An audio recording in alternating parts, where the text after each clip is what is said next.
Okay, so the prelims. We have got some, you know what I mean? There's intriguing fights. It's, a lot of newcomers, right? People at the start of the career and those that are on the pinnacle, right? That's what the prelims seem to be made up of. We have got how many fights? I think we got six. One, two, three, four, five. Yeah, six fights on the prelims, and we start off with the heavyweights. That is right. We have got Handy Abdulwalaba against Muhammad Usman. So, with this one, it is, it's intriguing, right? Andy the Hammer Abdulwab, right? He is 32, 6'2", 73-inch reach. He's currently on a 6-fight win streak. He won his UFC debut, and he has won no contest, right? And he's looking to, he's looking to get things popping. Well, I should say the no contest was the debut, all right? That was against Dontail Mays. And then his last fight was February 2025, this year, against Jamal Pogues. He won a split decision. Now, when you look at his fights outside, there is a lot of first round finishes. You know what I mean?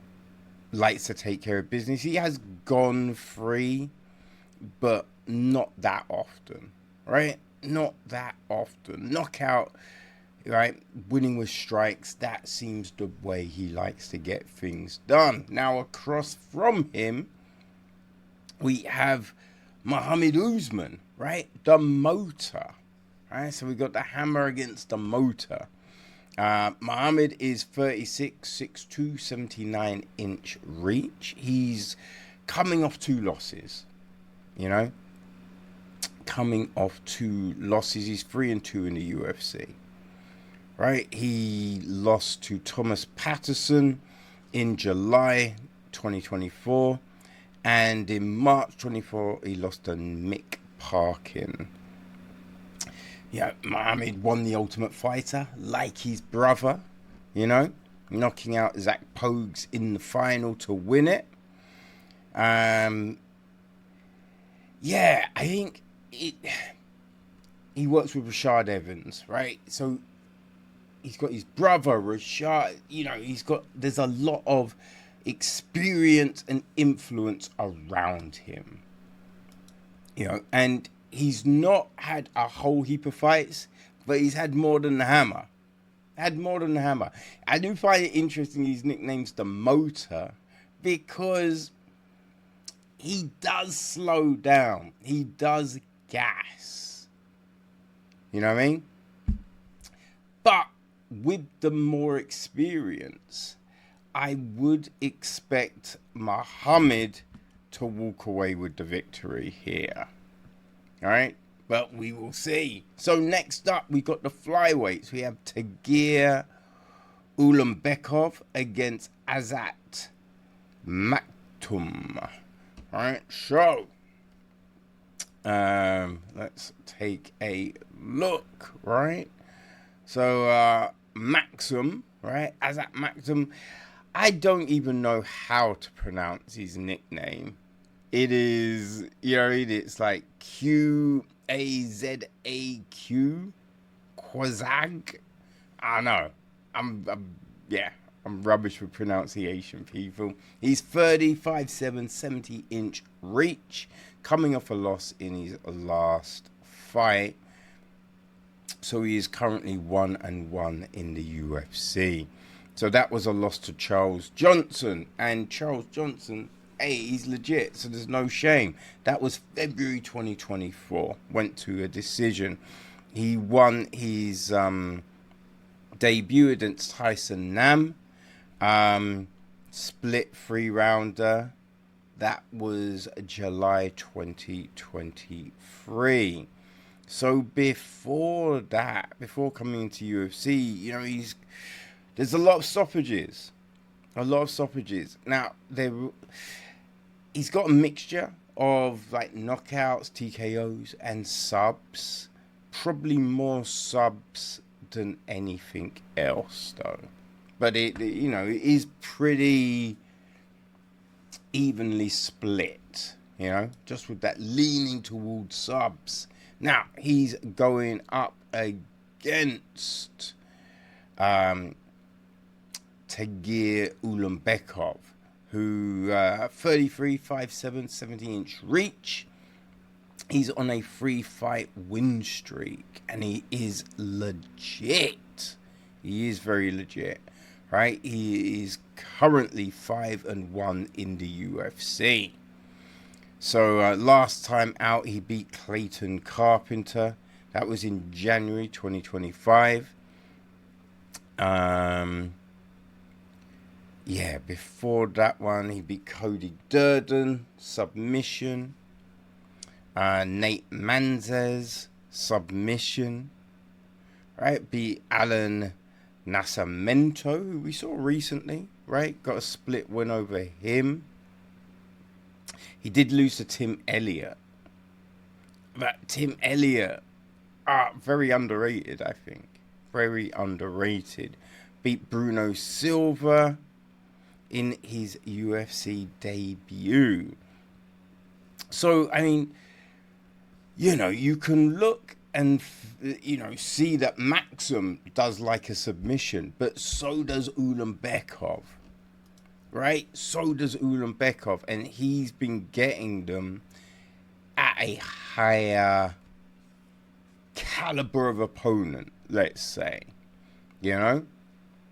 So, this is an intriguing one. It's a good matchup. I would say, though, with the people Ulanbekov has fought, right, the level he's fought at, and the fact that he's getting subs, I'm going with Ulanbekov for the win.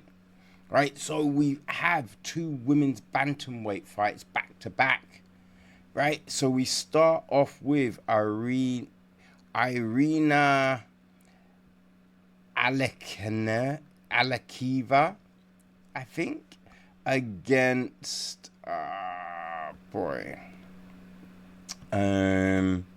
where are we? I've just lost where I am, which is a pain in the ass.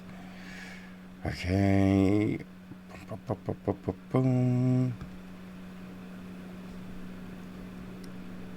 Boy. Well, yeah, that was a bit of a mess. Yes. Claudia Spuka, I think. Right? Irina Alekeva against Claudia Spuga. So yeah, that's our next fight, and it feels like it's a well matched up affair, Speluga, she is 26, 5'8", 59-inch reach. Right, she is currently coming off of a loss from her last outing. Okay, so she at the moment is 0-1, right? Lost her debut, and that was, interestingly enough, to Melissa Mullins, right? That was in November 2024. It was ground and pound in the second round that she, lost to. Now, coming in to the UFC, she's got a lot of finishes, right? Got a few subs earlier on in her career. The last one was 2021 armbar, right? But yeah, she's got heel hooks, arm bars, rear nakeds. She has been subbed herself, right? So there is that. Has an extensive amateur career, you know what I mean? And yeah, she goes up against Russian Ronda, Irene Aleseva, right, who is 34, 5'8", 66-inch reach, coming off a loss as well. Right, so yeah, a good matchup. A good matchup. She is 1-1 in the UFC.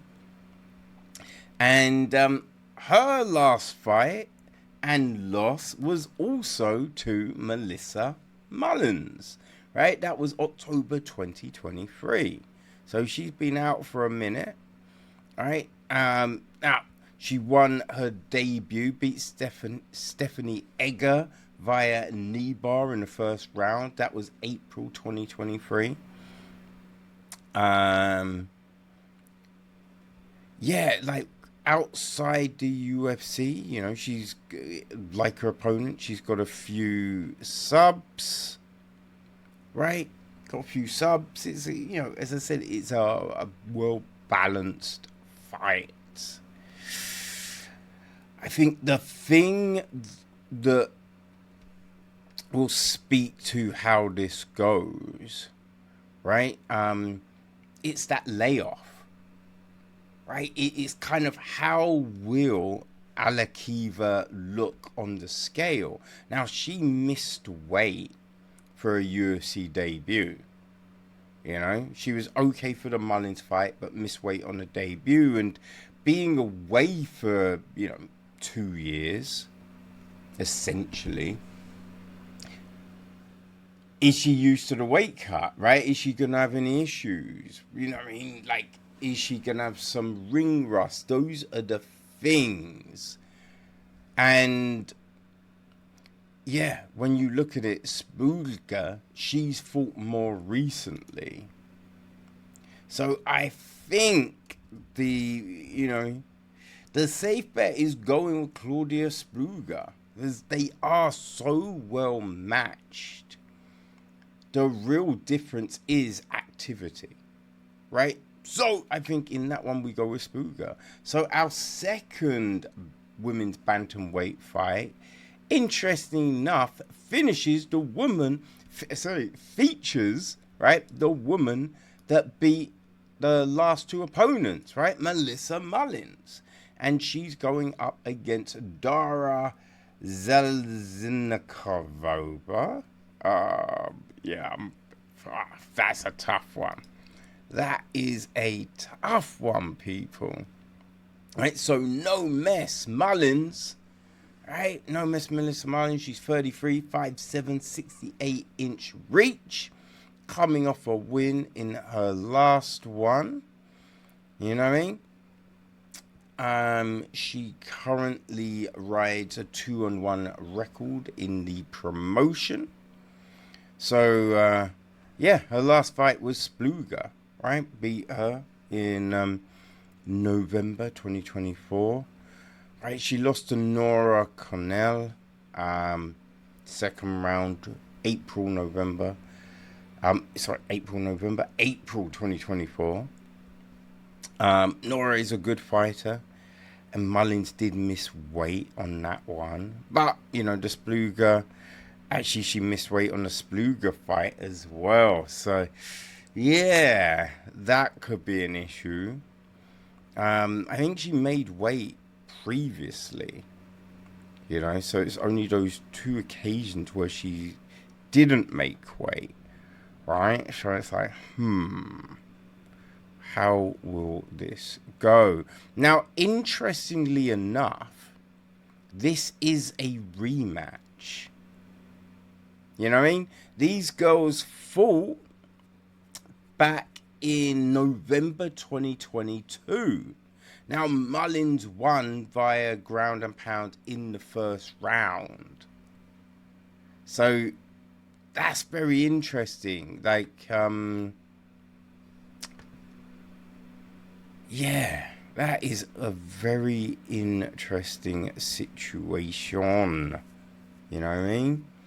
I think that was very early in their careers. Right? So the Iron Lady could well have changed a lot. But at the time, I think what are the records? I think Dara was 7-0 and Mullins was 4-0. You know what I mean? So yeah, when we look at this, the Iron Lady, she's 29, 5'9", 68-inch reach, coming off a loss in her last one. And she is currently 1-1 in the UFC.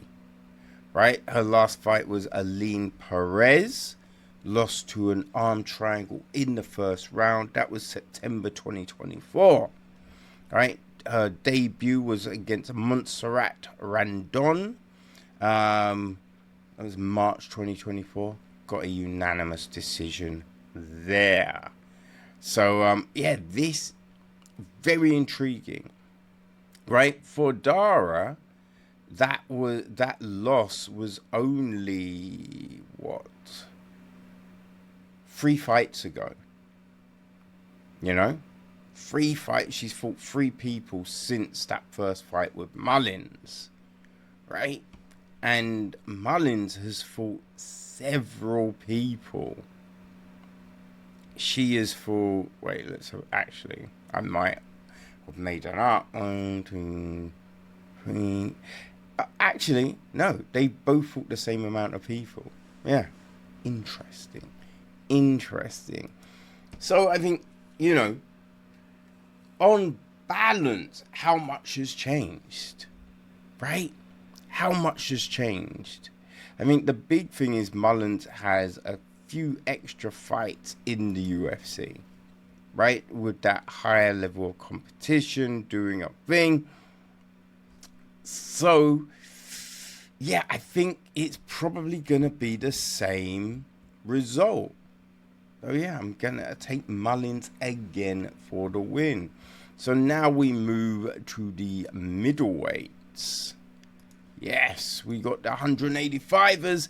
Ismail Noradev against Park Jun Young even. Yeah, the Iron Turtle. I mean, it's a great nickname, right? He's 34, 5'10", 73-inch reach, coming off a win. You know what I mean? Coming off a win. Fights out a Korean top team. He is 8-3 in the UFC. And he beat Brad Tavares in October 2024, split decision. Now his losses, right? Andre Muniz, a split decision. Gregory Rodriguez, I mean, it's RoboCop, right? And Anthony Hernandez, all very good opponents. You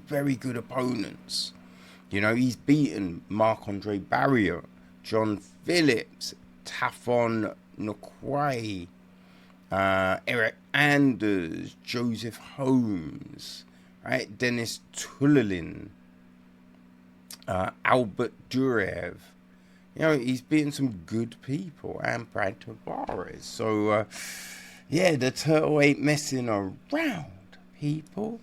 Turtle ain't messing around. He's going up against Ismail Noradev, who is 28, 6 foot, 74-inch reach. He's coming off 2 wins.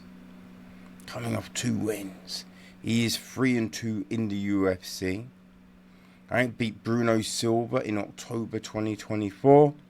And Taha Hadidi in December 2023. Right, lost to Vladimir Kutsai, Marcin Bundel. Oh no, actually, those were outside the UFC. Oh. That is... Oh, I see. So this is his second stint in the promotion. All right. So yeah, like in his last stint, his last loss was to Sean Brady. You know, which, hey, Sean fucking Brady, right? Made his original debut in February 2029. You know, so yeah, when it got cut, he was outside, put together some wins, and got his way back to the promotion. I do think it was on a short notice, right? The Bruno Silva. So, but yeah, you know, it's going up against Jun Young Park, and man, I do like the Iron Turtle. I think he's very good. So I'm gonna take the Iron Turtle for the win. All right. So our featured bout in the prelims, right? That bout taking us to ABC proper is a good one. We have got Open Elliott against Sek Hyun Koo. Yeah, this is fire, man. The Welsh gangster Open Elliott, right? He's 27, 6 foot, 72-inch reach on an 8-fight win streak, fighting out with Strude, right? That is kind of very close to me, actually. You know what I mean? He is currently 3-0 in the UFC. Came via the Contender Series. He beat Basil Hafaz in November 2024. Third round stoppage. Preston Parsons, July 2024. Val Woodrum, February 2024. Right. And it was interesting because he was convincingly winning those fights, but he was very frustrated that he didn't get the finish. And then he got the finish against Hafaz last time out, right? Yeah, I mean, he's very good. Yeah, I believe he was the champion in Strikeforce, right? Put together a nice little winning streak over there. Yeah, he's got mainly stoppages. He has subbed people, right? Rear naked. But yeah, it's mainly been stoppages via strikes, right? And he's going up against another contender vet, right? In Sukhon Koi, right? AKA KO. He's 31, 5'10", 71-inch reach. He's on a 4-fight win streak. And he is making his UFC debut. Making his UFC debut, you know, like Oben, right? He's, you know, won fights outside the promotion via strikes. You know, he's got that power, aka KO being the nickname. But he's now fighting a higher caliber, and Oben Elliott is a rising star. Right? He is a rising star. And I think this might be a little too much for Ko. I think. So yeah, I'm taking Open Elliott for the win. And this is a great fight to bring us into the main card on ABC. So yeah, people, a lot of fun. Let's see how it goes.